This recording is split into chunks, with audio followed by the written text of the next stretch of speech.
Greetings, everyone. Hope all of you are having an absolutely fantastic day.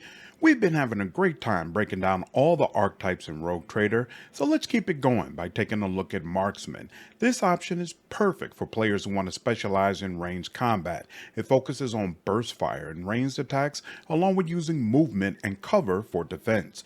The characteristics for this archetype are ballistic skill, agility, perception, and strength.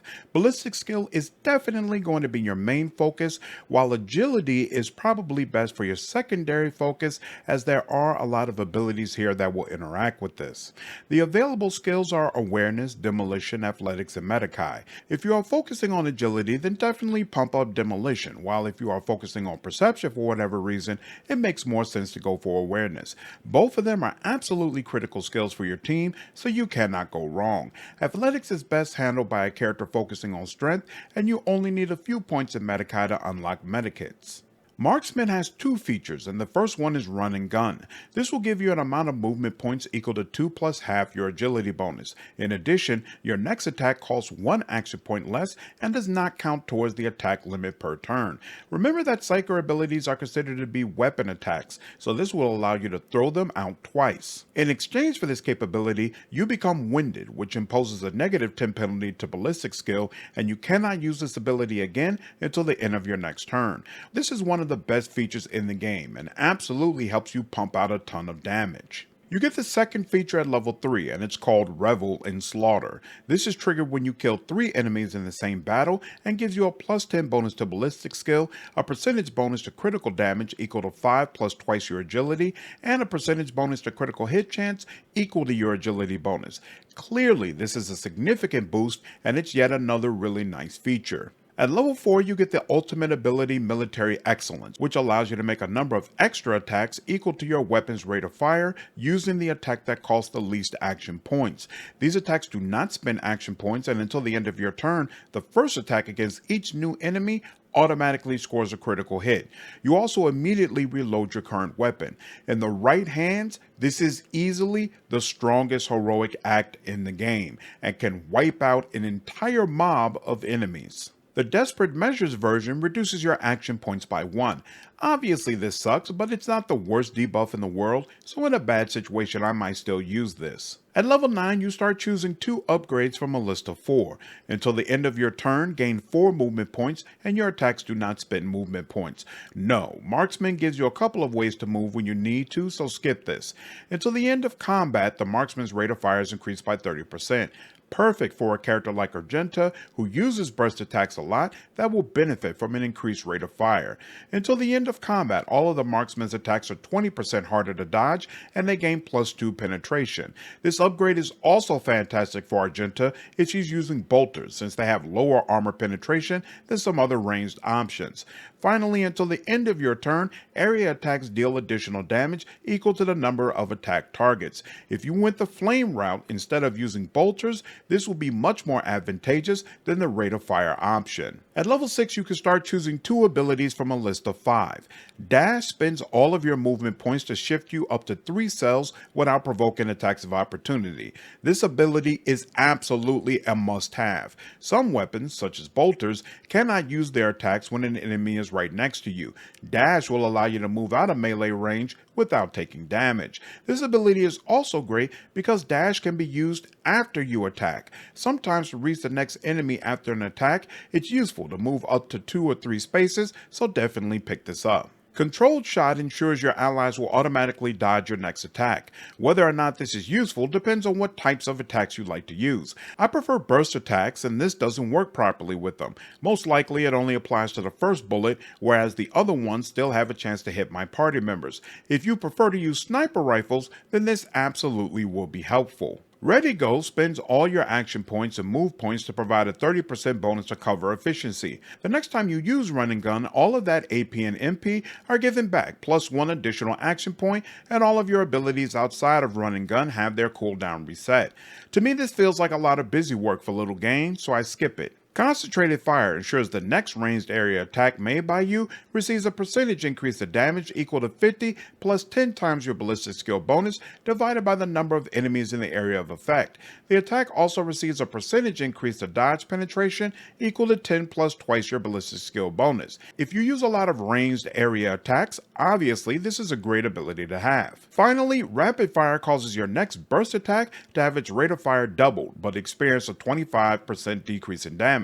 This is fantastic for characters like Argenta, who will use burst fire on a regular basis. Starting at level 4, you will begin choosing talents. You can select 5 talents out of a list of 21. The first list of talents comes from your archetype, while there's also a second list of general talents that all characters can choose. I would strongly recommend in this screen you strictly focus on archetype talents. You get 4 opportunities to choose talents only from the general list, and that's when you should select some of them. The first talent is Rapid Reload, and it causes reloads to cost 2 action points less, while also making your first reload cost 0 action points. If you are using bolters with burst fire, you want this talent without question. If you are using a different weapon which uses bullets slower, such as a sniper rifle, I would say you still want this, but it's probably a late level pickup as opposed to something you want ASAP. Taste the Pain is triggered when you deal damage to 3 different enemies and gives your next attack a damage percentage increase equal to 10 plus twice your ballistic skill bonus. If you are using burst fire and area attacks often, this will be very easy to trigger, and absolutely it's something you should pick up. Camaraderie gives you a damage percentage increase equal to 5 plus your ballistic skill bonus for each adjacent ally. If it's easy for you to keep party members together, this is an obvious pickup. Personally, I have Argenta roam around quite a bit, so I skip this. Unpredictable provides a critical hit chance percentage increase equal to 3 plus your agility bonus. This bonus is double when you are protected by cover from enemies you attack. This is fantastic for a sniper or some other character who can consistently sit behind cover. Fired Up is triggered when you deal damage and increases your critical damage by 1% until the end of combat. Absolutely, you want to pick this up. Many fights will have you going up against 20 plus enemies, and the marksman will have an opportunity to touch many of them, significantly increasing their damage. Exploit Surroundings increases your cover efficiency by 10% for full cover and 20% for half cover. No, I believe there are better talent options than this one, which is strictly defensive. Combat Medikai is triggered when you heal an ally with a medikit and restores an additional amount of wounds equal to your Medikai bonus. Also, using medikits costs 1 action point less. I don't believe you need a healer, but most certainly your marksman shouldn't be your healer. Skip this. Tenderize causes enemies damaged by your area attacks to suffer a damage increase on your next attack equal to 1 plus half your ballistic skill bonus. I am not a fan of delayed damage, so I skip this, but it might make sense in your party. Integrity gives you a plus 10 bonus to ballistic skill and 2 movement points whenever you are at full wounds. If you are a sniper far away from the action, this is easy to suggest. Argenta is usually at mid-range for me and gets hit all the time, so I probably skip it. Point Blank gives you an armor penetration percentage increase equal to 5 plus 3 times your ballistic skill bonus, and you ignore an amount of damage deflection equal to half your ballistic skill bonus when using an area attack against enemies within a 3-cell radius. This is perfect for a flame weapon character who uses area attacks but also needs to stay closer. Trace the Trajectory is triggered when you successfully dodge or use cover against an enemy's attack and gives them a guaranteed critical hit against that enemy. Regardless of playstyle, this is fantastic since you should be dodging and using cover against attacks all the time. Muzzle Velocity causes the first hit of each burst attack to deal additional damage equal to the weapon's rate of fire. It's not a crazy increase, so this is a late level pickup, but it's definitely still worth having as the extra damage will stack up over time. Tactical Disengage causes dash to not end your movement for the turn, and enemies who are adjacent to you when starting dash will consider you their lowest priority target. I don't like this because most likely if I dash away from an enemy, my next move is to mow them down. The first part of this has its advantages since oftentimes you'll use dash at the beginning of your turn, but still, personally, I skip this. Enough Bullets for Everyone causes your second attack action in a turn to receive a damage percentage increase equal to 5 plus twice your agility bonus to enemies that have not suffered damage from you that turn. This should absolutely be triggered all the time, and you should pick it up. Fortress is triggered when you have full cover against an enemy and provides a 10% damage increase against that enemy, and their attacks deal 20% less damage against you. There are plenty of fights where no full cover is available and angles that actually help you, and I would skip this. On the double causes run and gun to grant additional movement points equal to your agility bonus when used after ready go. I don't use ready go, and consequently the upgrade doesn't appeal to me. Bullet hell causes rapid fire to no longer reduce damage. Absolutely, if you're going to use burst fire, this is a talent you should pick up. Forewarning is triggered when an ally is adjacent to you and causes control shot to cost 1 less action point. Even if you pick the ability up, I don't think you'll use it quite often enough to be worth taking this talent. Drops of Blood allows Revel in Slaughter to be triggered after 2 kills instead of 3. This will be a nice damage boost for you, so absolutely pick it up. Second Skin allows you to use medium armor without reducing dodge. This is the first talent I pick up for Agenta, and I definitely recommend it if you aren't going to be in cover all the time. Trigger Bliss causes every shot to give you +1 agility until the end of your next turn.